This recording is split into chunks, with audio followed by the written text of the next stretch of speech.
Well, will you be swearing allegiance to the new King Charles III, as we're being invited to do during the coronation? And what does that say about our attitude to the monarchy?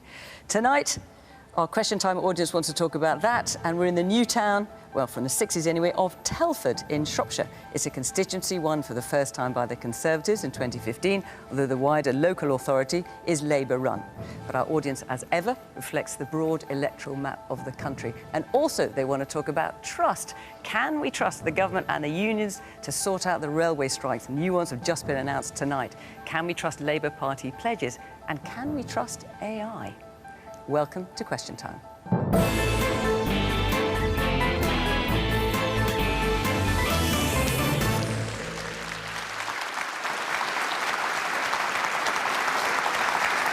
On tonight's panel, from the government, Mark Harper. He was appointed Transport Secretary in October last year. He was previously a candidate in the Conservatives' 2019 leadership contest. Before that, he served in the Cameron government.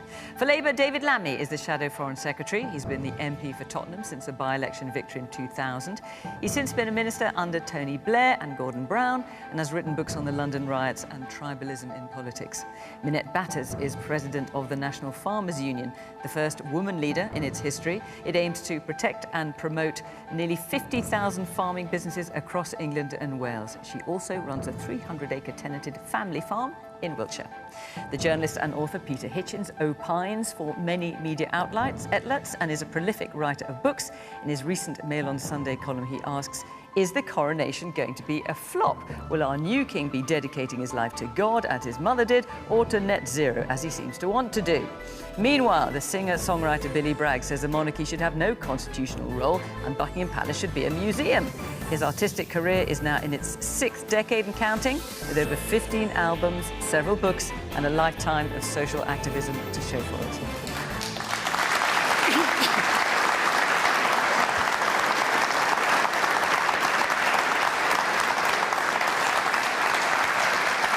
Good evening from Telford. Welcome to our panel, welcome to our audience here. Great to see you, and welcome to you at home. We're on social media. We're also on BBC Podcast, on BBC Sounds as well. We're everywhere tonight. Right, let's get going, shall we, with our first question, which is from Julie Altinsoy. Hello. Do you think the majority of the public will swear allegiance to the King? So, Julie, you're referring to this is rather a new development in the coronation on Saturday. So during the Westminster Abbey service, there will be what's been called a homage to the people. So an invitation to anyone to swear allegiance. The Archbishop of Canterbury will say, all who desire, say together, and this is the homage, I swear I will pay true allegiance to your Majesty and to your heirs and successors according to law, so help me God. And the idea is that not only will people in the Abbey say it, but anyone watching at home will say it as well. David. I will.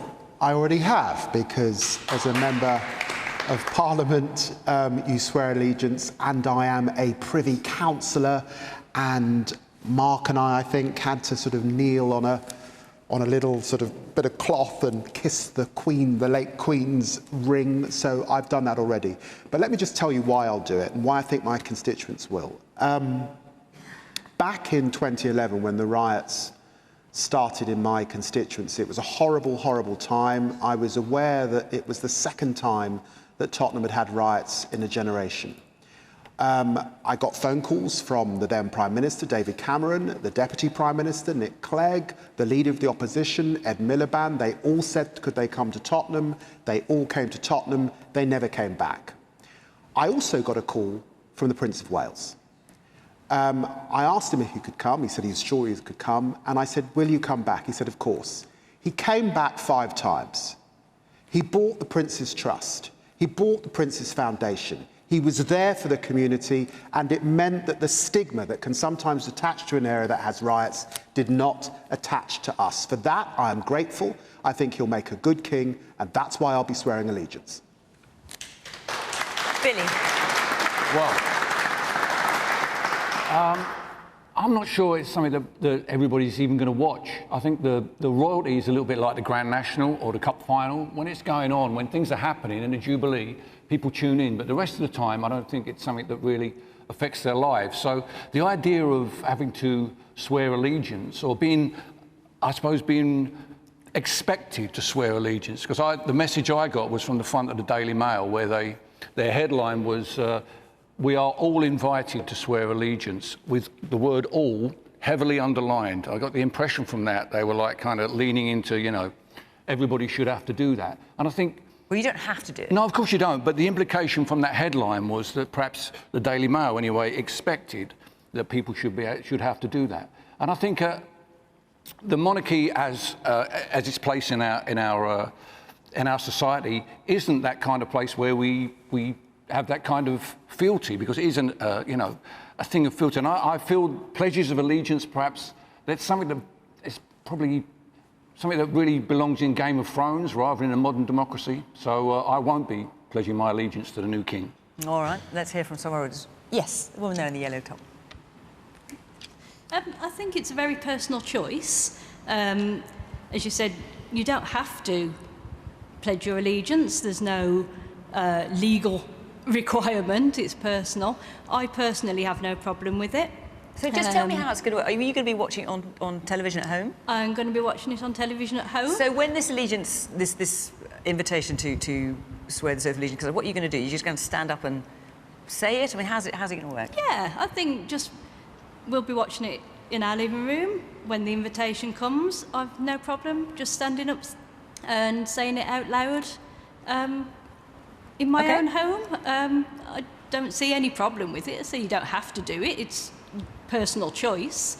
So I don't think there's really any debate over that. It's no problem at all. OK, what about the man here at the end? Yes, with the blue shirt. I think it's the biggest waste of time I've ever come across. I genuinely don't understand why the royal family, the monarchy, would ask us to do something which is so anachronistic in this day and age. It is Game of Thrones, which is at least 300 years old.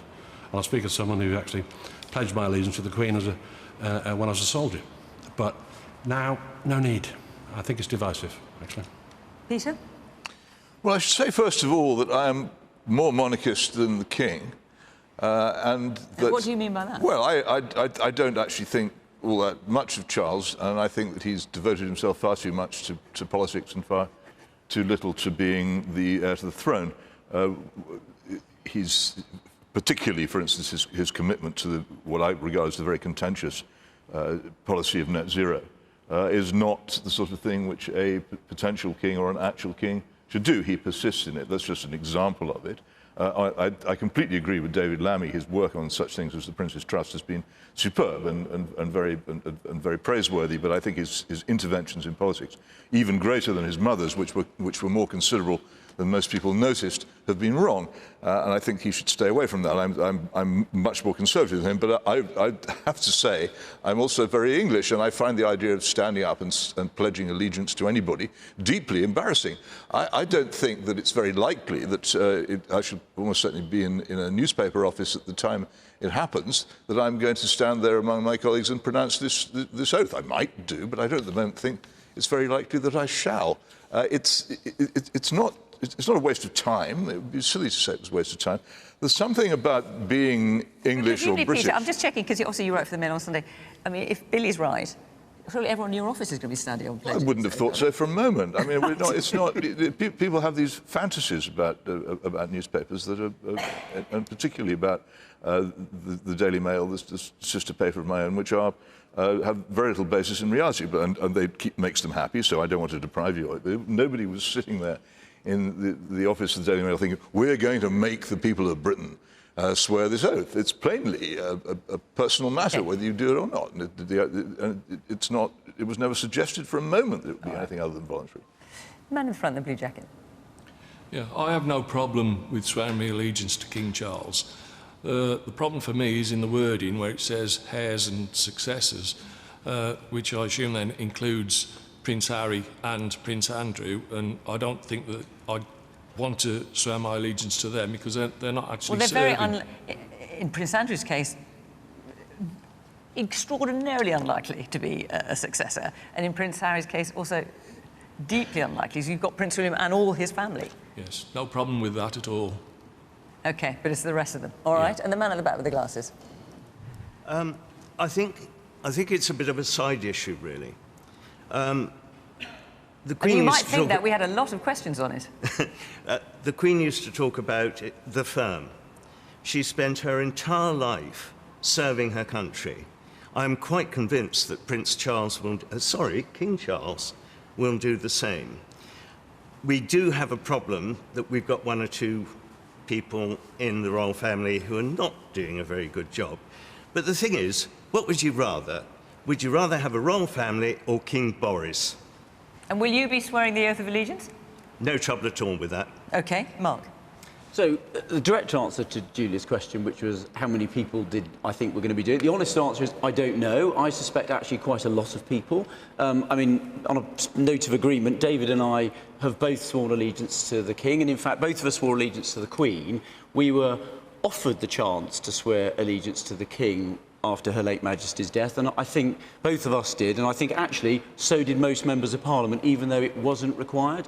So I think actually a lot of people will do so because they want to, in the same way that I think people were rather surprised and pleasantly surprised by the huge number of people that queued and walked through Westminster Hall to pay their respects to Her late Majesty. And I think and the King... do you think, Mark, when you hear, for example, the gentleman there saying, actually, I think it sounds a bit Game of Thrones and anachronistic, I mean, this is obviously a new thing for the coronation. Mm-hmm. Normally it's the peers who swear this oath of allegiance. Now, we're all being asked to do it if we want to. Is there any sense it's a misstep, do you think? I don't think so. And I think the key bit is the second half of your sentence, when you said, if you want to. If this was some sort of you have to process, then I think that would be a problem. The whole point is this is totally voluntary. Most people will be watching the coronation, I suspect, as that lady said, at home, in the privacy of their own home, and they can choose what to do. And I think a lot of people will choose to do so. But because we live in a free country, if you don't want to do it, you don't have to. And I think that's fantastic. Give people the opportunity, allow people to participate in the coronation. I was campaigning in my constituency this morning, and actually I could see around the constituency in lots of towns and villages, people have already got stuff out to show that they support the coronation, and lots of people putting stuff up. I think a lot of people are going to participate, and I think that's a good thing. Minette. Julie, I don't want to get in the way of a clap for the... absolutely, I will be swearing allegiance, and I think, you know, this is trying, I think, on the King's part to give everybody a voice. I mean, everybody... We're a democracy, freedom of speech is incredibly important, and people will have different opinions. But this allows people to say, actually, we really do want to support you.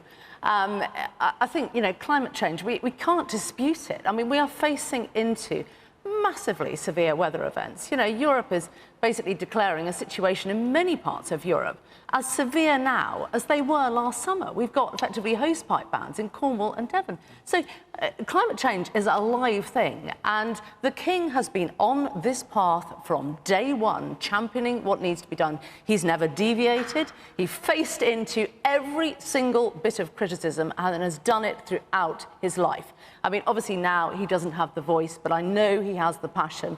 I had the opportunity to meet him when he'd just come back from Australia because he wanted to know about the people that are farming this country and how they are. He cares deeply and passionately about the people that farm the land, about nature, about biodiversity, and about how we drive change, not just here, but globally. And my goodness, we need to. So everything he stands for, I do applaud. OK, I'm going to move on. Before I do, I just want to tell you that next week we're on the south coast in Bexhill-on-Sea, and the week after that, Question Time moves north to Fort William in the Western Highlands. So if you'd like to come along and be part of the audience for either of those programmes, go directly to the BBC website, bbc.co.uk/questiontime, and you can apply there. And also all our future locations are there, so you can see if there's any other programmes you want to come along to. OK, let's take our second question from Stuart Bradburn. When is the government going to step up and resolve the rail strikes? So the RMT have announced this evening that they have voted for more strikes, to renew their strikes for possibly for a further 6 months. They could continue until November. And according to the head of the RMT, that had overwhelming backing. Mark. Thought you might come to me first. Well, look, when I became Transport Secretary, I thought it was helpful to sit down with all of the leaders of the rail unions, at which I did, to try and change the tone of the discussion. And I made sure that they were able to be given fair and reasonable offers. And the Network Rail offer that went to the RMT's members was overwhelmingly supported, not my words, the RMT's words, 90% turnout, 76% in favour. Now, the vote that's taken place, the result that's been declared today, is about renewing their strike mandate. It's actually the wrong question. What should have been put to the RMT's members is the offer that they have had from the train operating companies, which is, I think, a fair and reasonable offer. It's not what has been described by the RMT. There's no proposal for lots of job cuts. We've actually made a pledge of no compulsory redundancies. That's come from the train operating companies. I think the RMT's members should be given the opportunity to look at the details of that deal and say whether they accept it or not. That's what they should be asked to do, rather than the RMT and ASLEF choosing to go on strike, specifically, cynically targeting the Eurovision Song Contest, which we're hosting for Ukraine. I just think that's the wrong thing to target. But the RMT members know what the offer is. They may not have been asked They've never on the been ballot. asked what their opinion is, They may They've not been asked what their opinion is. Is this not them expressing their opinion by voting for further strike action? They have not been asked. Because if they like the look of it, they wouldn't vote for further strike action. They have not been asked. The deal that's on the table has not been put to them. So that gentleman asked, what are we doing? There is a deal on the table. I think, maybe this is slightly old-fashioned, the deal should be put to the members and they should be asked whether they want to accept it. When the Network Rail deal, which is broadly the same value, was put to the RMT's members, it was overwhelmingly accepted, which I think suggests that the members thought it was a fair and reasonable offer in the circumstances. And by the way, they're going to put themselves out of work. The rail industry's finances at the moment are unsustainable. A lot of people are not using the railways post-pandemic. The numbers don't add up. I want a thriving, successful railway with good jobs for the people that work in the industry. That's only going to happen if we can encourage more people to use the railways, have a proper 7-day railway that operates every day of the week. OK, briefly. And I think that is what's required. When are you going to resolve it? Well, look, when can we expect the railways to be working normally? I think they should put the offer. There's a fair and reasonable... I know you said there's that. a fair and reasonable offer. How long do you think this could go on for? There's a fair and reasonable offer on the table. You've made that point. They should put it to their members. Well, that's the question. They should put it to their members. So you can't say? They should. You've no idea. It could go on. The offer's been made by the train companies. The ball is in the RMT's court to put it to their members. David. Well, none of us want to see Eurovision disrupted, FA Cup disrupted. But I noticed that when Mark spoke, he said that when he came into the job, he got round with the unions. What we're hearing is that he hasn't done anything since. And the negotiation means you've got to be in perpetual discussion. This is a strike that has now gone on for over a year. It means it's a failure on all sides, where you cannot come to a resolution after a year. So, of course, you've got to roll your sleeves up. And you don't get to sit on the panel and pretend that you're a union boss. You're the Secretary of State. But there's nothing on the table, David. You can't tell them how to... The point is they've rejected the deal. Get round the table with them, discuss with them, meet them halfway, understand that we're living in tough times. Public sector workers are struggling, really struggling. They're going to food banks and other things. Meet them halfway and let's get rid of this strike. David, train drivers get paid an average salary of £60,000. They're not going to food banks. They should put the offer that's on the table to the members of the unions. There is a fair and reasonable offer on the table. The RT doesn't just represent train drivers. But ASLEF is going on strike as well. The point is there is an offer on the table, and all I'm saying is I think that should be put to the members. Now, if the members reject it, then fine, there'll have to be some further discussions. But there is a fair and reasonable offer on the table. An equivalent offer was accepted overwhelmingly by the RMT's members that work for Network Rail. That's what I think should happen next. The woman here. That's the second time in a week that you have said about the strikers letting Ukraine down. I think the government are letting Ukraine down. And as for them earning £60,000 a year and not going to food banks, how do you know that? How do you know they're not going to food banks?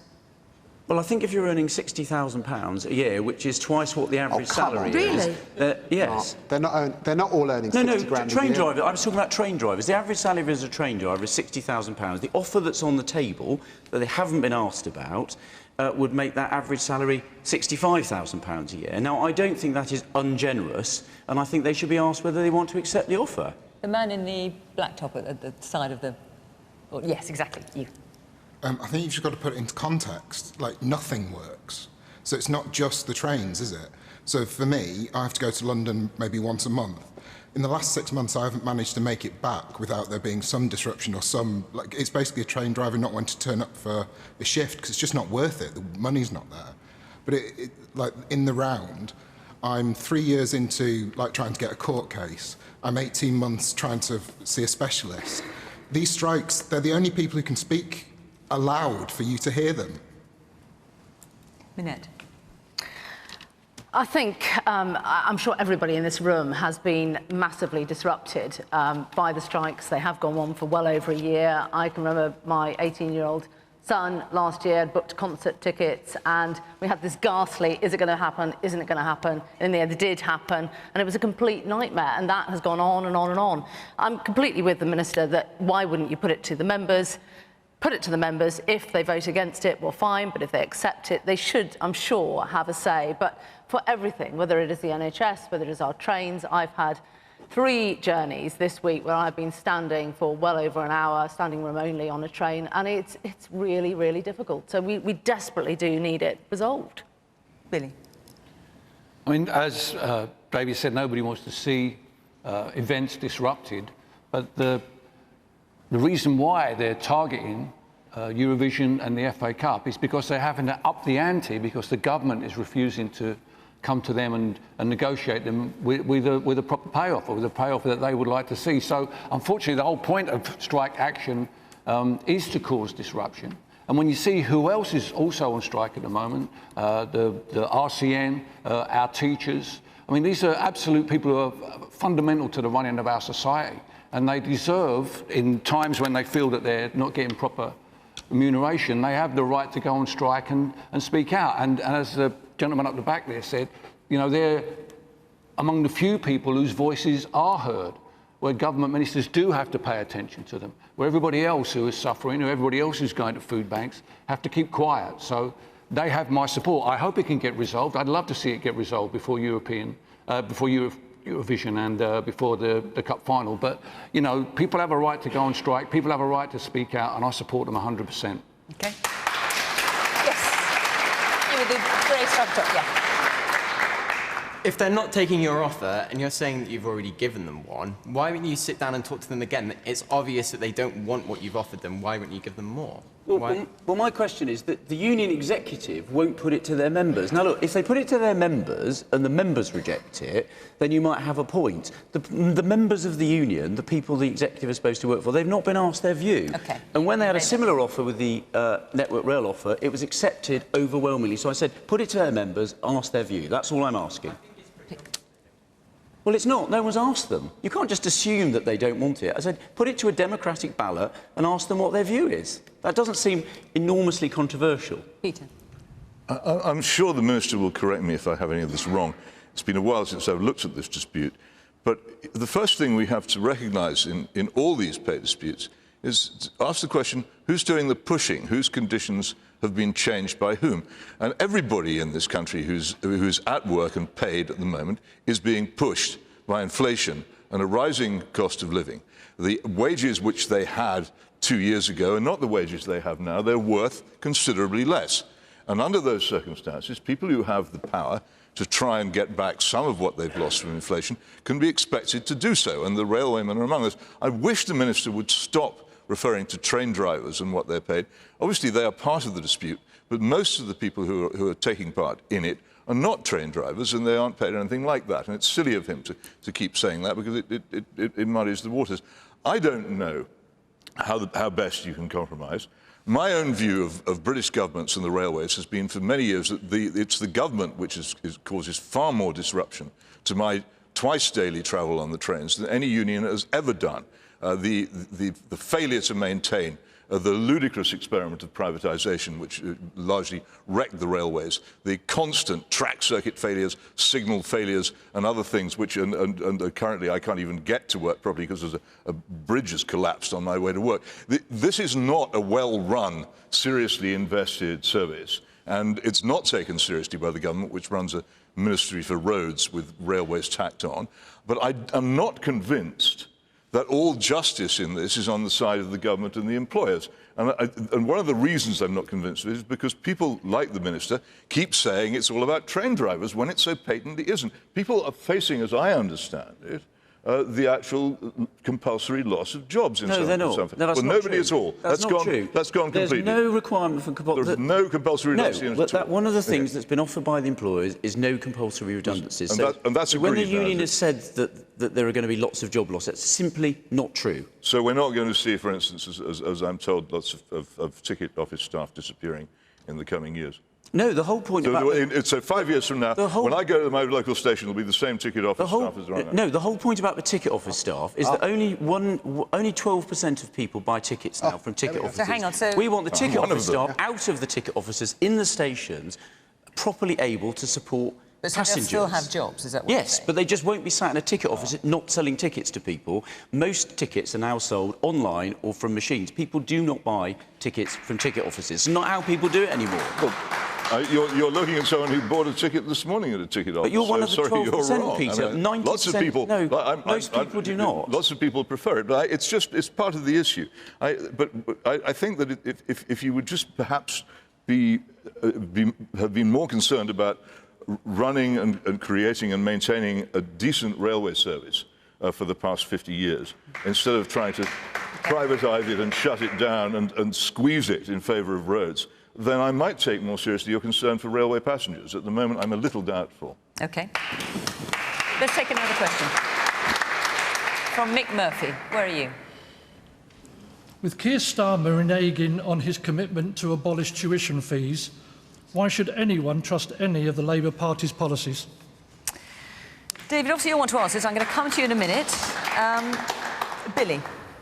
Yeah, it's very, very disappointing. I mean, I'm a Labour Party member and I voted for Starmer in the election on the pledges that he made.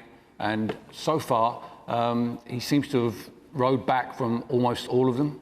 You know, I wasn't really expecting just continuity Corbyn. I was expecting the best aspects of what Corbyn and particularly John McDonnell had put forward to come in to inform Labour policy. But it seems since then that he's been, you know, rowing back towards the centre ground. And I don't know what the thinking behind that. I mean, see, it seems really foolish to have this argument just a couple of days before the local elections to give everybody the opportunity to have this debate, as it has been in the newspapers. I don't really understand the thinking behind that. But I think it's absolutely key that the Labour Party doesn't take for granted the huge leads it's been getting in opinion polls.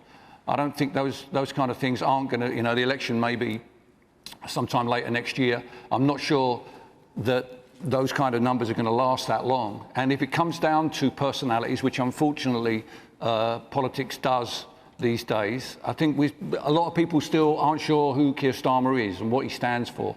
And I think that's going to be a real problem for the party. And it sounds like you're not sure what he stands for. Will he get your vote? Well, where I live in West Dorset, a tactical vote is the best way to get a change of government. So that's something I'm going to have to consider when the time comes. So he might not get your vote then? Well, he might not. No, as I say, tactical voting. I think in an electoral system like ours, which is first past the post, winner takes all. If you really want your vote to have some meaning, you have to think very hard about voting tactically. So, as I've done in the past, I may do that again. Mark. Well, there's two things. There's the view about Keir Starmer and his flip-flopping on issues, and then the second one is the substance of the issue. So, I mean, on the promises thing, he is all over the place on lots of things, and people will have to take a view about whether they can believe what he says, and he'll say things before an election, and they'll have to worry about whether he sticks to it afterwards, and you know, whether he gets pushed around. Well, as I'm sure you're aware. I mean, for example, he pledged to charge people £10 for missing a GP appointment. He then changed his mind about pretty sharpish. He wanted to allow fracking with local consent. He's now banned it. I mean, there's a list of things that Rishi Sunak has changed his mind on as well. He'll have been Prime Minister for a big period before the election, and people will better look at what he's delivered and they'll be able to make a judgment about it, right? So I think I'd be very content, as I did last summer, you know, pushing my arguments in favour of the Prime Minister based on his record. On the tuition fee substance point, I very strongly support them for this reason. I come from a working class background. If you look at Scotland, where they don't have charge people tuition fees, if you're a working class kid in Scotland, you've got much less chance of going to university and having the opportunity of higher education than if you come from the same family in England. I want to make sure that as many young people as possible who want to can go to university to have the opportunities, and actually a system that we have now is one way of maximising that compared to not having it. So I fully support the policy, but I do think the flip-flopping is going to be a problem for the Labour Party and Keir Starmer. So, David, first of all, your answer to the question, why should anyone trust any of the Labour Party's policies, and in particularly what Billy had to say. He was a lifelong Labour supporter, but is not at all impressed by what Keir Starmer has done, particularly on this. Well, look, it's clear to me that the current system isn't working for students, it's not working for universities, it's not working for employers, and we do need to change it. Keir Starmer did make commitments. He made them a few years ago, before the pandemic, before the problems we've had in our economy as a result of Ukraine and a result of Liz Truss and Kwasi Kwarteng. And there are two kinds of leaders you can have. You can have an ideological leader that pursues a budget despite everyone warning her against it and virtually bankrupts the country and certainly drives our mortgages up. You can have that kind of leader. And if you want Keir Starmer to be that kind of leader, maybe he should stick to the fees. Or you can have a pragmatic leader that looks at the budget that he's got, recognises that we want to do something about childcare in this country, we want free school meals for kids, climate change in our big pledge, and we've got to be able to afford it. But hang on, Students, scrapping fees would cost £9.5 billion. So yes, we want change, and we'll set that out before the election, but I want someone who's pragmatic and hard-headed, not an ideologue. Vote Tory if you want that. So Keir Starmer made 10 pledges during his leadership campaign, and as you say, you want someone pragmatic who could recognise the state of the economy. But when it comes to supporting nationalisation of rail, mail, energy and water, they were always going to be hugely expensive, whatever state the economy was in, but that's what he pledged to do, and he's now rowed back on all of it.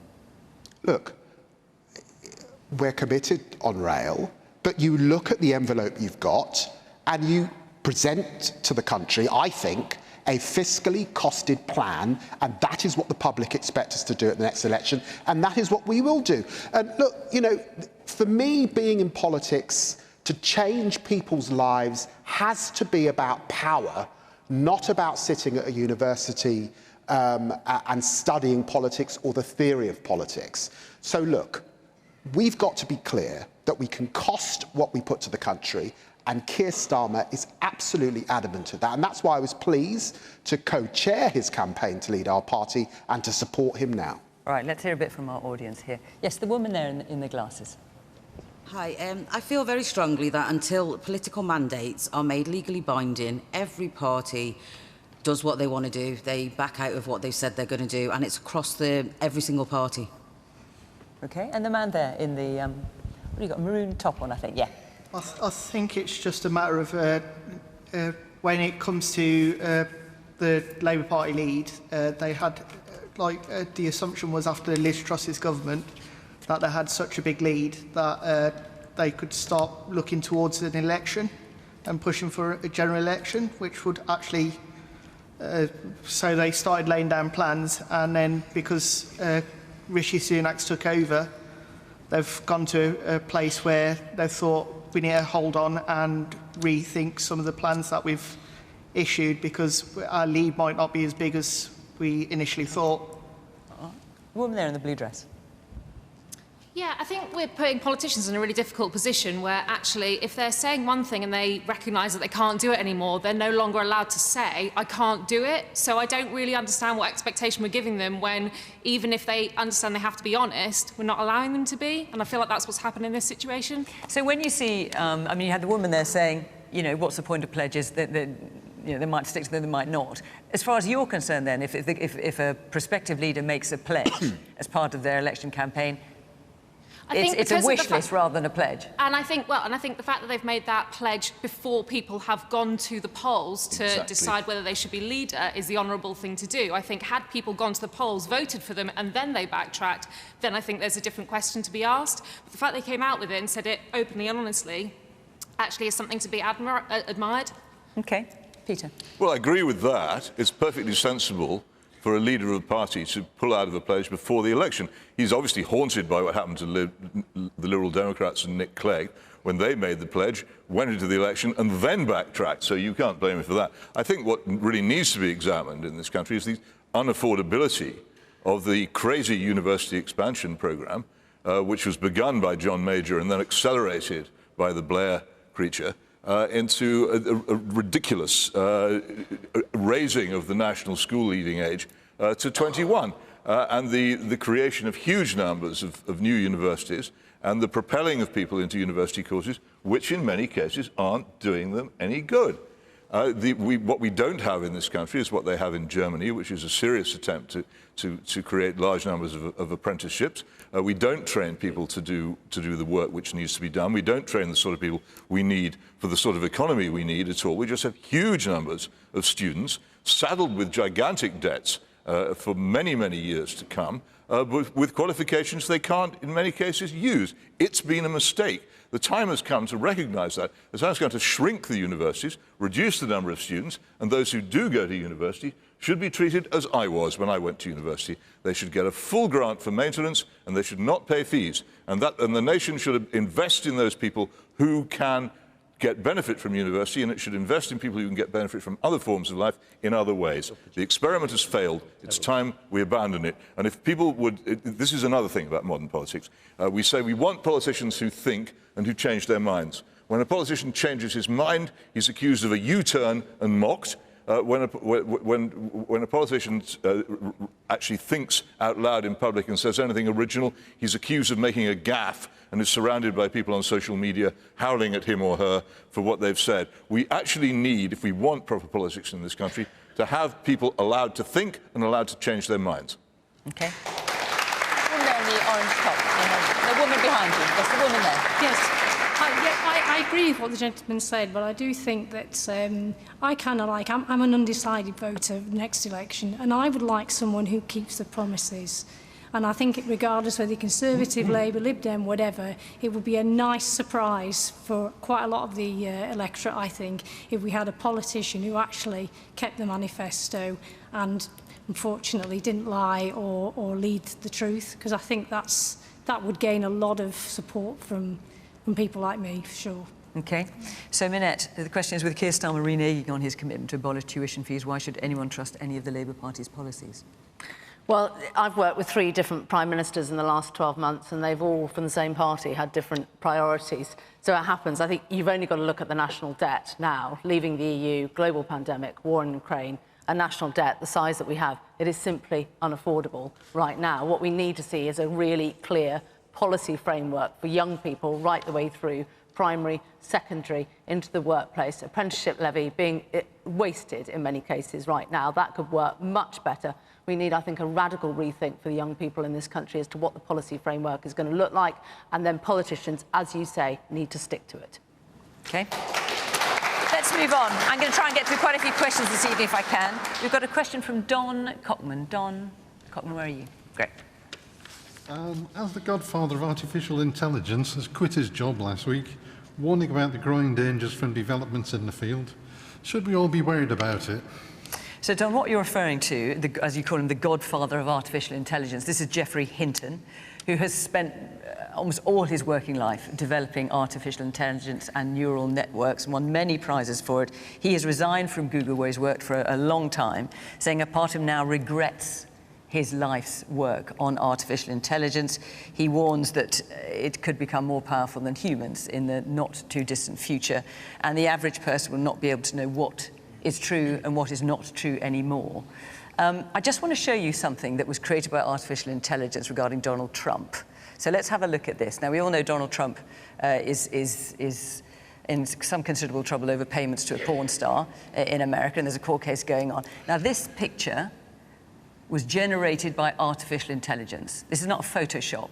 This is generated by artificial intelligence and was put out on the net, supposedly showing Donald Trump being arrested. In fact, that is not what happened. Peter, what do you think of that, and what do you think of the question? Well, I think the internet is terrifying enough already, actually. It's perfectly possible to spread things which are not true and suppress things which are true in very effective ways, and almost anything which happened before about the turn of the century is very difficult to find out about at all, and for those whose lives have begun since the great change to the electronic world, they just simply can't find out what happened. So it is bad enough. And I think if someone as deeply involved in artificial intelligence as this person is ready to say, we've created a monster, it keeps me awake at night, I cannot sleep, I'm not sure what we've done, then we should be deeply worried. The thing which concerns me is I'm not at all sure that we know how to stop it now. Which is the point he makes as well. Yeah, we don't. How do we stop it? But I think the damage that's already been done by the electronic world is huge and very frightening. I find it worrying all the time. Simply trying to both discover and get across information of the kind which the World Wide Web doesn't necessarily agree with. You feel a sort of force trying to prevent certain things being said, and a sort of force trying to prevent you finding out certain things, because it's got an opinion. And if that opinion becomes as solid as artificial intelligence will make it, then it's very dangerous. Minette. I mean, in terms of, artificial intelligence is used in agriculture. It's probably not necessarily something that everyone would think about, but it's already being used in agriculture, isn't it? Oh, massively, and scaling up. So the ability to, we've been so reliant on the human hand for picking our crops, the dexterity of being able to cut, pick, pack, and automation effectively can take a lot of that out. And the technology is really, I think, gathering pace, but it is totally reliant on human input in order to allow these robots to speed up. So we could still probably only pick, the human hand is picking 10 strawberries where the robot is picking 1. So there's quite a bit to go before it will get to the level whereby we don't need any people picking our crops, and a robot can effectively do it for us. So that technology is live, and there is huge opportunity within that side of things. But I absolutely agree with Peter. You know, it feels quite a frightening moment that it is unregulated. To a certain extent, the IP on all of this, it is all happening, a lot of it behind closed doors, because it is so sensitive. Of course, it is because such a great strength in commercial reality. So a lot of it is behind closed doors. It's very competitive, because actually if we can take people out completely on that side of things, it of course brings costs down. It's going to cost a fortune to get there, though. Driverless vehicles. We've got the ability to actually, have our fields managed with driverless vehicles. The regulation on that at the moment, is probably not matching the technology that is available, but the cost is enormous. So, Mark, should we all be worried? Well, Geoffrey Hinton, and he should know, he is worried. What is the government doing? How can you keep up with all these developments and all these kind of super geeks in Silicon Valley? Well, look, I think, first of all, I don't think you can't uninvent technology, right? So these things have been invented. There are massive benefits, potentially, for people from them. I'll just pick one example. In medicine, for example, there's a real opportunity for AI to be much better at looking at scans, for example, and detecting cancer and other diseases much, much earlier than people can, with some real breakthroughs. So there's some massive opportunities, but you have to understand it, and you have to shape it, and you have to look at how you regulate it. And it's one of the reasons, and actually one of the big opportunities for us. It's why we've just put £100 million into developing these big foundation models, so that Britain can be one of those countries at the front of this process, not just regulation, or developing it? Not just at developing the technology, but also thinking about how you regulate it and how you shape it. But is it realistic for governments to do it alone? Surely this is a global issue. How are you negotiating with other governments? We have to work together. We have to work with companies involved in this who are investing a lot of money. But the idea that you can pretend that you can somehow stop it happening, you either shape it, and also, picking up that point about the photograph, you teach people what the risks and the opportunities are and what they have to be alert to. So, for example, that photograph, you need to teach people that just because they see something on the internet or on social media doesn't mean it's true. You've got to look at what's the source, where does it come from. So you've got to equip people of all generations how to use this technology. And I think that's how you make progress. But is it possible that governments and politicians aren't as worried about this as they should be, because they themselves have increasingly resorted to much stronger measures of social control? as your government, with the strong support of Labour, showed during the COVID panic.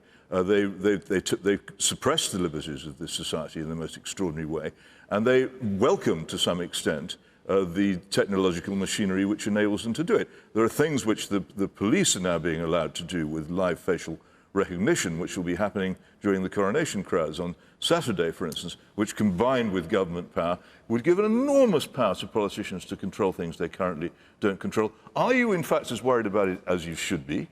Well, I think we do need to be concerned about it, but you have to. I don't think you can just stop it happening. So I think we should listen to what this. But I don't think anyone here is suggesting stopping it happening. We're talking about regulation. Yeah. So you listen to what the guy said who's been involved in it. You listen to the concerns, and you look at how you shape it and how you regulate it. And I want Britain to be a country where this sort of technology is developed, where we're at the front of this process. We help shape it. Massive economic opportunities. Minette just talked about one.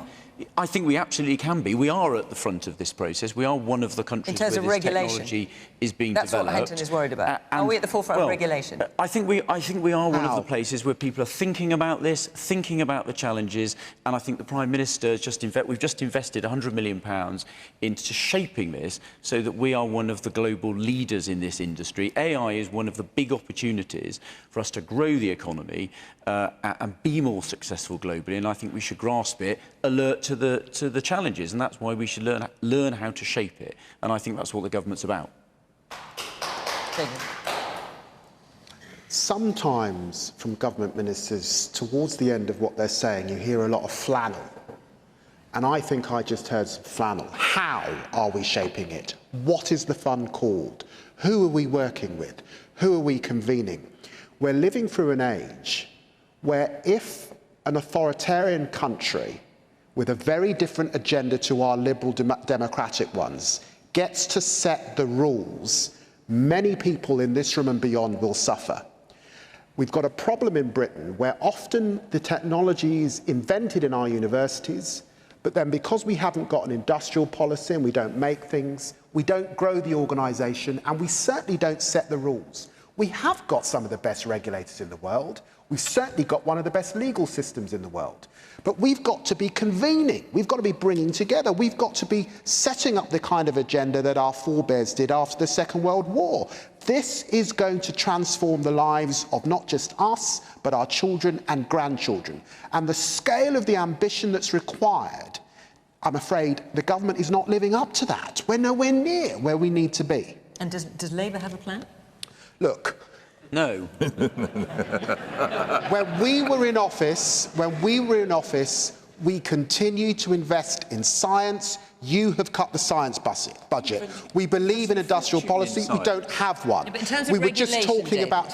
which is what Geoffrey Hinton is talking about. He's saying that most governments don't understand this, they don't know how to start with it, and they're not regulating. Regulation isn't a partisan issue. We do have in the Financial Conduct Agency, in intellectual property, some of the best regulators in the world. But the point is, you have to convene.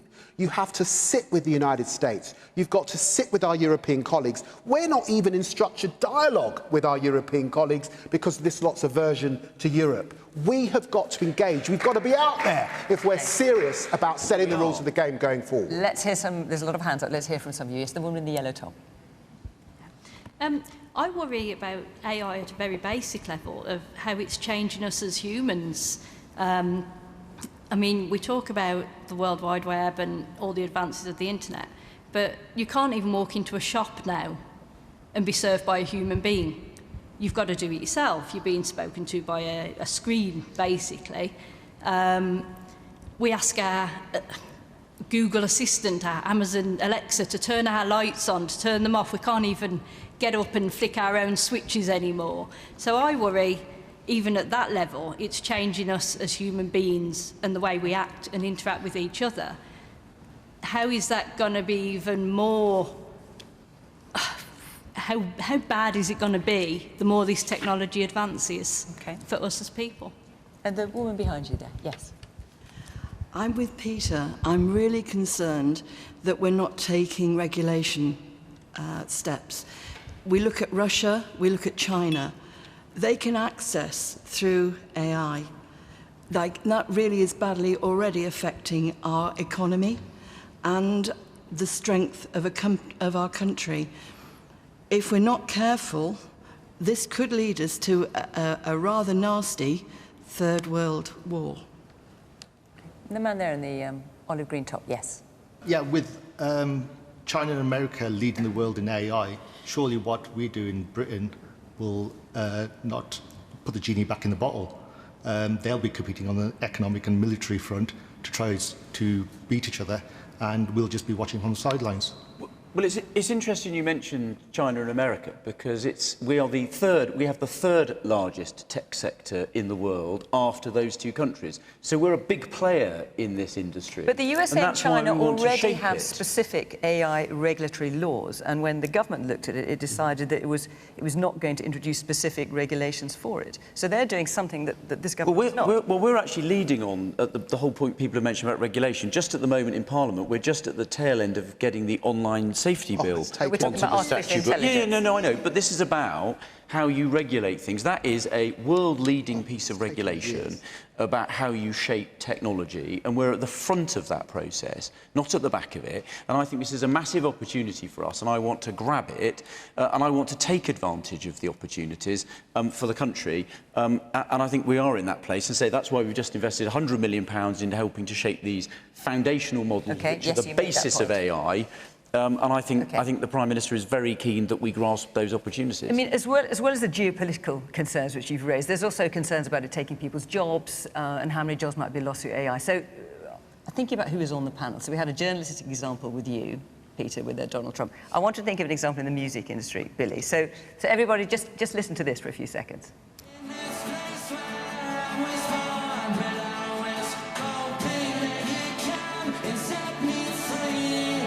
Right, does anyone recognise that? Who do you think that sounds like? Oasis. Well, it's, forgive the pun, it wasn't mine, it's AISIS. So this is a musical clip. The music was written and performed by real people, but that voice is not Liam Gallagher's.